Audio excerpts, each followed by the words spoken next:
thank you guys for coming in and joining me for this new series that we have called Stories in the Storm. And I wanted to first just let you introduce yourselves, and then we'll share a little bit more about you. But go ahead, introduce yourselves. Well, hi everyone. We miss seeing your faces. I'm Gary Madsen. And I'm Betty Madsen. And hi everyone, I love you. I wish I could hug everyone. And I am, on behalf of the church, so glad to see you. And I know that this has been a difficult time, including this is interesting sitting away 6 feet from you and all those things. But part of this is I want to be able to have a familiar face. And we're all going through this storm together, and we've been talking about this, but what does this mean and how has this impacted your life? But before we delve into some of those questions, how long have you been at Fairview? I know that I can probably say my family and I have been here probably some of the shortest length, but kind of tell us a little bit, for those that maybe don't know how long you've been at Fairview. How long have you been here? We've been here a long time. We started coming the fall of 1984. Yeah, we went to Seattle Pacific. We weren't married at the time, but we were attending Seattle Pacific University. Yeah. And we came here as students. And Jim Lyon was the pastor at the time. And then we've never left. Yeah. Yeah, it's crazy. So, a long time. That's great. Well, I wanted to have you in here to share your perspective, because I think each church family member has a little bit different take on what is happening and how this has impacted them in their own way. But maybe a softball one before we even get into your specific ones. Has there been anything that's different? I know it has been for Courtney and I, but even within your marriage, of things that you've had time and different things. I know that wasn't a question that I told you guys about, so I'm throwing you a curveball here out of the jump. But has there been anything that has changed, even within the relationship? Because I think you guys have a different perspective as well. We're working every day. It's our schedule is, I'd say, I don't know, 85% the same, maybe 90%. I mean, the thing we're missing is getting together with people, getting together with the church. Sundays feel really different. Yeah, we've never had Sundays like this. But otherwise, during the week, our lives are pretty much the same, but yet different. I mean, the work, it's very different. Going to work every day. Maybe I'm jumping ahead. No, you're good. But I do outpatient oncology, and so a lot of our patient visits are virtual, so our physicians are, doing Zoom visits with a lot of the patients. So that's different, and it makes the clinic feel actually really quiet. But it, as a clinic, we've gone through a lot. I feel like kind of a lot of stress and hardships already, and this feels like a little bit of a calm.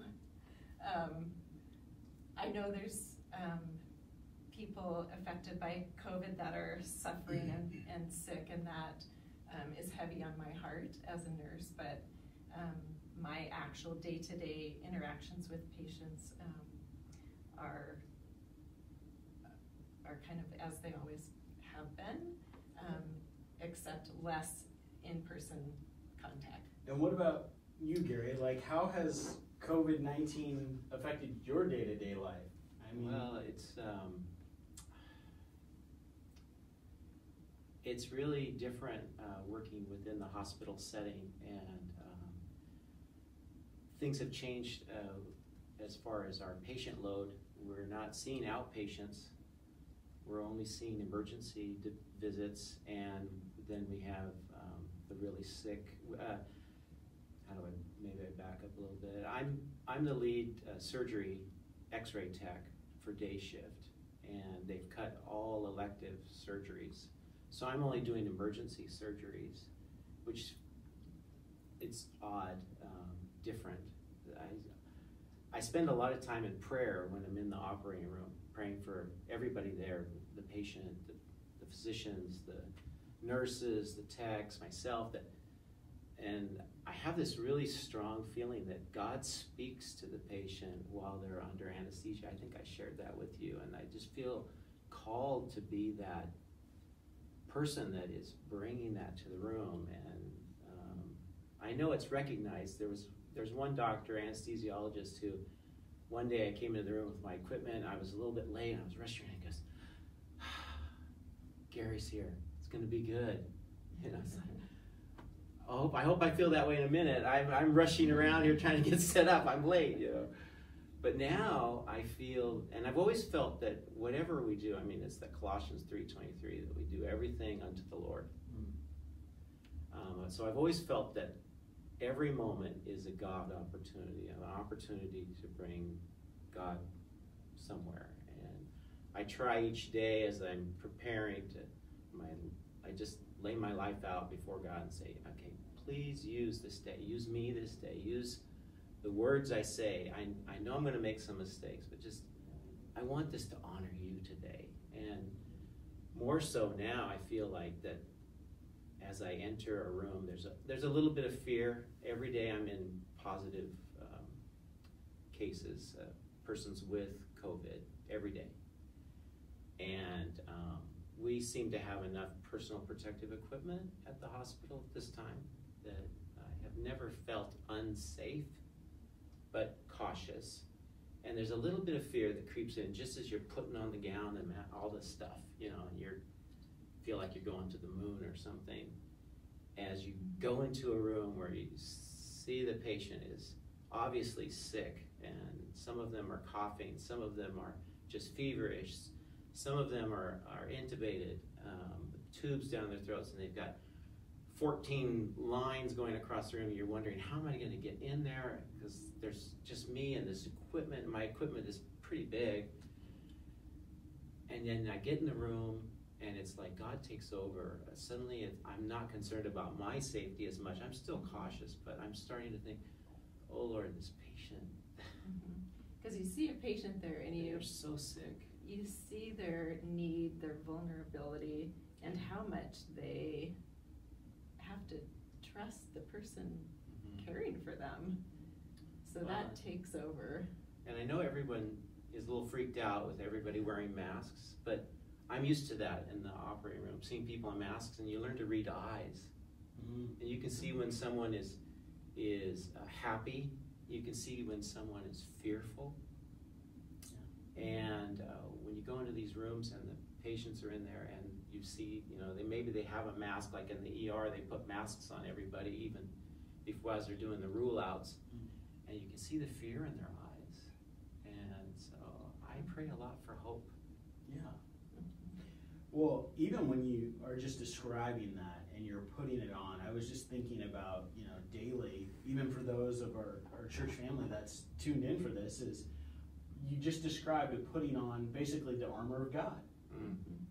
I know it's the protective part, but we also think of that in the warfare that we're in, is, you know, the breastplate of righteousness and having your sword ready and you know, having those things as you go into battle, or in that part you were just saying the compassion when you walk into a room for somebody. I think that that's really important, but your faith is still alive in these moments, and so even more so. Yeah. I think this has focused my faith in ways, and it's pushed me. It's like James says, you know, consider it pure joy when you face trials. Well, I'm experiencing that. God is more alive now than it feels like than he was a month ago. You know, there's so many opportunities where God is moving, and in me, and I believe in those around us. There are always people who have common grace. They're compassionate, loving, kind. They may not have a relationship with God, but they give. Now, this is a time when Christians, the Spirit is moving through us. The gifts are coming out, and it's being seen, you know. So anyway, we got way off your question. That's all right. That's all right. What do you think are some of the biggest challenges or obstacles you're currently facing with some of those things that we've just talked about? What makes that harder? I know, Betty, you were talking about just the element of things have gone digital, not that face-to-face part. So maybe if you could each just kind of expand on that a little bit, what are some of those challenges, or what are things that you didn't anticipate? Because I think we've all found ourselves in terms that we talk about what is the new norm. So what has been some of those biggest obstacles that you've faced right now, maybe in your job? I didn't anticipate maybe myself feeling some days a little bit nervous about being exposed to the, and if I'm going to be exposed, if you're going to be exposed and bring it home, then I'll surely get it. And so just when that creeps in, I don't know, I wasn't really expecting those feelings to come out, but I have felt them. And I know, I definitely know our patients feel it. And my patient population already has a compromised immune system, and so they're nervous. Yeah. So, but I work with a great group of nurses and doctors and staff, and so we're really trying to be extra encouraging with our words, because we know that that's one thing that we can do, even if we can't give a hug or be encouraging that way.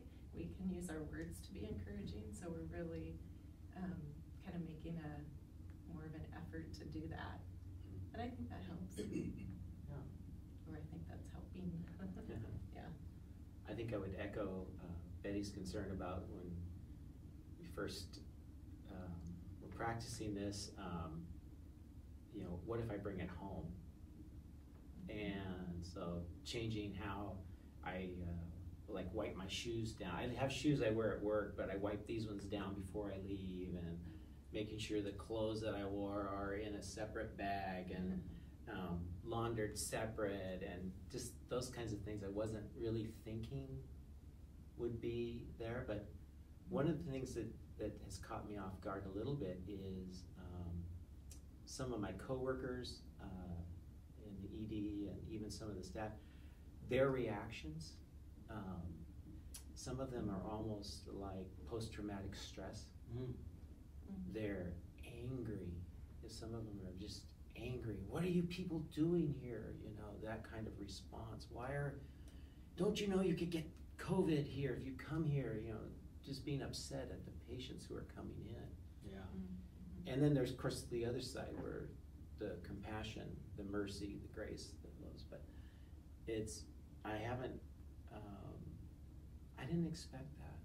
And that was a little bit of a, whoa, where'd that come from? And I had to step back and say, well, they're not really angry at the patients. They're angry at what's going on. They're upset that they're in this situation and they're scared. And so, here's another opportunity to pray. Here's another opportunity to come along and just give a kind word and be someone who comes alongside and says, hey, you're not alone. We're here for you. So. Yeah, I think that what you just described is maybe more of a byproduct of that they care a lot, really, and that they're saying, like, I care enough that I want everybody, my desires to be healthy. I might not be able, just like, we have kids and our kids are little. I think they understand that there's something different going on, but they don't know how to verbalize it in the way that maybe we're having right now. And so I think everybody responds differently. And, like I was talking about last week with it being Easter, interruptions. And I think that's another turn that, we're talking about interruptions. We're all grateful what we celebrated last Sunday, but realizing that that's there every day of what Christ did on that cross, that tomb is empty. But these interruptions are, even in that short context that I was talking about in Mark, that, Jairus interrupts Jesus. The woman with the issue of blood interrupts them. The guy comes from Jairus' house, interrupts them to say, your daughter's dead. And then Jesus goes and interrupts those that are mourning and the flute players. And then, so we had these interruptions just in that short period of time, and we're living that out right now. And so I'm so grateful that you guys are there to be able to speak into that you can be that calming piece for people. And it's not because of, I think you guys would probably be the first to say it's not because of you, but it's because of your faith. Yeah. And that's the part that I think people will get. And, you know, it's such a unique time where I think people will be able to communicate that in a different way that, you know, sometimes we use chapter and verse in our testimony, and sometimes we just live it out. And I think these are opportunities where you're living that out. And I'm sure you'll get a chance to share that at some point, but people look at that, and there's people that are around us, maybe even if we're at home, that are like, how are you making it through? And I've heard a lot of people talk in the context of interruption, that they think that this could create that type of revival part where people have really had to contemplate what happens if I die? What happens, you were saying, if you guys just talked about that, what happens if I get COVID-19? What happens? And people had to take this hard look of, I don't live forever. Yeah. So I think that's huge and that's important. Has there been anything that you've had to give up during this time? I think you've alluded to some of them, but not too much but that interaction piece. Is there anything? Yeah, time with our family, you know, time with our friends, like everyone. Yeah, having our kids come over, miss that. Yeah. But I don't know that. But I don't know, I feel like we haven't had to make a whole lot of sacrifice necessarily. Okay. Yeah. Has there been anything that you've added during this? I mean, you talked about some of those as far as protection and layers and some of those things. Safeguards. Yeah. Yeah. I guess I've already mentioned those. Yeah. I can't think of anything else. I just know that I think looking at how this is affecting the whole entire world, you know, every single person on the planet is being impacted by this. It's not just the United States. So that, I don't know, really gives new meaning to, we are all in this together, but yet God is the creator of the world and everyone, and He's got this under control. And it's really caused me to think about kind of matters of the heart. You can think about who do you put your trust in or hope in, okay? The doctors, the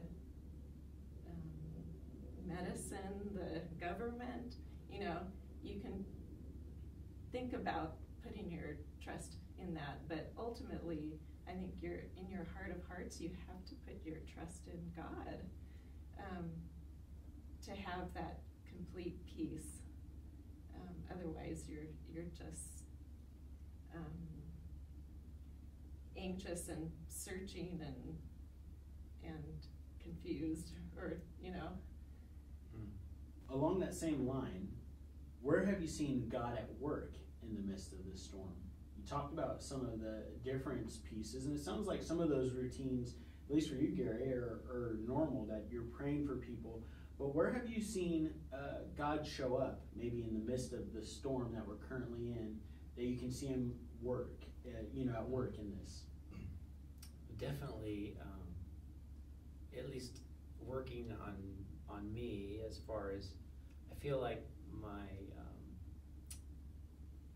mind and spirit are more focused. My faith is more focused, more so than before. It was easy to get distracted. It still is. I mean, we live in this world that it's there's so many things going on all the time, and this has kind of pushed some of that stuff, helped me push it aside so that I can focus on really staying sharp with the Lord, which which I believe that's God working, you know. I haven't seen, we've seen people get well, but I don't know if that was anything that God was working out on their behalf. You know, I don't know if it's a miracle. I wish I saw some miracles. I wish go in a room and could touch someone and they'd be healed. That would be amazing. But yeah. Okay. I see him working in other, like when we have the Zoom men's Bible study and stuff. It's a lot of the guys seem like their faith is being sharpened as well, focused. So that's God working as well. Yeah. Even despite the social distancing and maybe the directive to stay home, I feel like you and Courtney have done such a great job at, honestly, of helping us stay connected. And thank you. I really appreciate that. And I know that's God working. Yeah. Yeah. Well, thank you. Yeah. And that's, you know, some of how I get through as well. I know I'm not on the hot seat, so to speak, as well. But yeah, those are the moments, right? Those are the little things when we can stop back and gain perspective. And that's what this series is a little bit about, is to have those affirmation moments in our faith, whether that's a personal one or in our job or something like that we can see God at work. But those are the moments when it becomes all worth it, right? Like when we have that sharpened, focused part of our faith and we can say, you know what, I'll do this all over again just because the Holy Spirit showed up and showed out, like I said last week, in a way that, man, it just moves you to almost tears, where you're just like, that's worth it. I'll do it all over again. And I know that this is why God brought us here for this moment, because I think going back for us, perspective-wise, would have been really difficult. We talked about coming during spring break, which was like this last week, or coming during summer, because that wouldn't have been as impactful on our kids. But I think, again, just being here during this to help, for what it's worth, to be a constant, I think God has really at least blessed us through that same opportunity to be a part of it. That maybe we didn't intend, we didn't know. Maybe our direction at that point was something more simple. I told people of, you know, once we felt God calling us to Fairview, it was no longer, you know, no man can serve two masters. We wanted to finish well, and so we had just a month to close out where we were currently serving, and then we felt we needed to be here, and now we know why. Yeah. We didn't know at the moment, and you might not know why you're praying for that person or the people that you're working with, but, you know, God does, and He knows the end of the story, and so I'm so grateful for that. Well, that leads me into probably my last question today, but how can we be praying for you? For you, your family, there's a lot of different things right now, but how can we be lifting you up in prayer as a church family? Well, we've already told you so much about what we're doing. We certainly appreciate the prayers as we go out, and I especially covet your prayers as I am literally exposed every day. I don't think about it too much, except for that, just like I said, that couple of seconds before I enter the room. But it's so strange. There's other things going on that are just so strange in the hospital, things that never would have seen months ago that we're seeing now. Just practices that, like, how come we weren't doing this all the time? You know, just kind of, how did we get away with this all the while not doing these practices? But I don't want you to think it was unsafe. I don't think it was unsafe. It's just a different thing now. But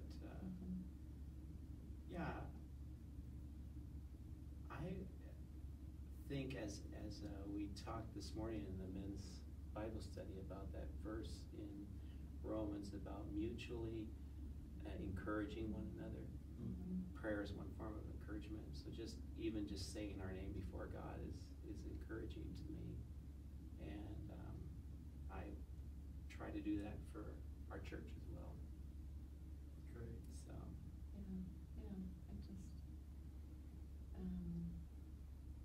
I don't know, I never think of myself as much. I always think of other people to pray for my patients or pray, pray for the people that we see. Pray for her patience, so she'd be more patient. But, I guess that I can still keep my faith strong and be a light to those around me. Perfect. Yeah. Live out my faith, be genuine. Yeah, transparent. Yeah. Well, thank you so much for coming, sitting down, the opportunity to share your perspective in the midst of this storm. And I know that there's been things that we've talked about off camera that are impacting you today, but even just the day-to-day practice. Gary, I think one of the ones you talked about was your parking lot has turned into a COVID testing site to where people can come through, and just some of those day-to-day things that we hadn't anticipated. But even in that same way, as you've presented the safe precautions that have now come about, I think as Christ followers or discipleship takes place, we try to communicate that in new filters so that people can see God in a new way. And so just as you're seeing those new practices, I pray that that would be something that we see in our own personal faith walk and in our day-to-day lives. I thank you so much for your faith. I thank you so much. I got a chance as well before we got into this to say, I got a chance to see Jeff, your little one. We had our youngest one running around trying to get pizza for lunch today, but he's your little one in the same context of that. And, so grateful that you're a part of our family, and so grateful once we get back to that we can see your faces, that we can see you worshiping. So I'm grateful for that. Thank you for being here. Thank you for your time. And on behalf of our Fairview family, we're glad that you're a part of it. And thank you for sharing your story in the storm with us. Thanks for having us. Thank you.